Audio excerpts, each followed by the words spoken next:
Arrête de jouer, c'est bientôt la rentrée, crient certaines mamans en voyant leurs enfants jouer aux jeux vidéo.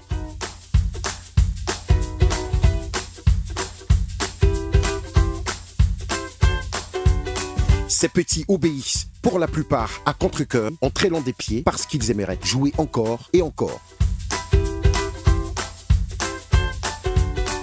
Au moment où la rentrée se rapproche dangereusement pour certains, l'heure de la récréation a son petit sonné. Mais, et si au lieu de ranger console et manette, on les mettait dans les cartables pour apprendre à jouer à l'école? Et si le jeu vidéo devenait une matière scolaire?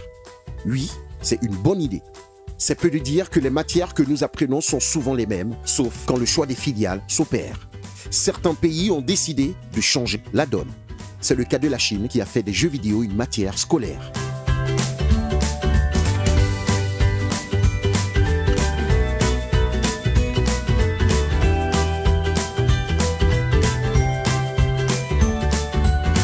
Au bout d'un parcours de 3 ans, les joueurs deviennent des joueurs professionnels.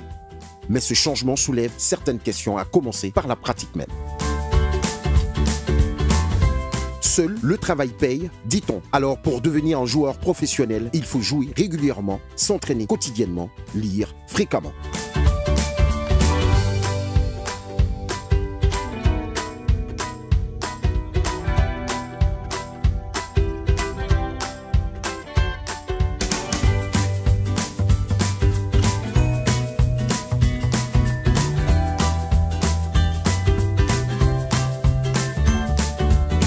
Toutefois, une pratique intensive, sans aérer l'esprit, peut créer une certaine forme de dépendance. Pour rappel, l'Organisation mondiale de la santé, OMS, reconnaît désormais l'existence d'un trouble du jeu vidéo. Mais l'existence d'une possible addiction aux jeux vidéo ne doit pas faire oublier les possibilités qu'offrent les jeux vidéo. En effet, il existe plusieurs débouchés dans ce domaine. Concepteurs, développeurs, scénaristes, etc.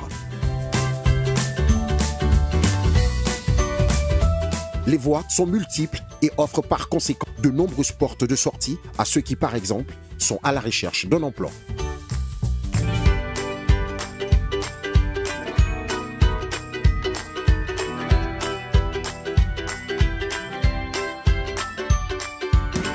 Tout le monde ne peut pas travailler dans le bureau au plateau, mais tout le monde peut créer sa chance.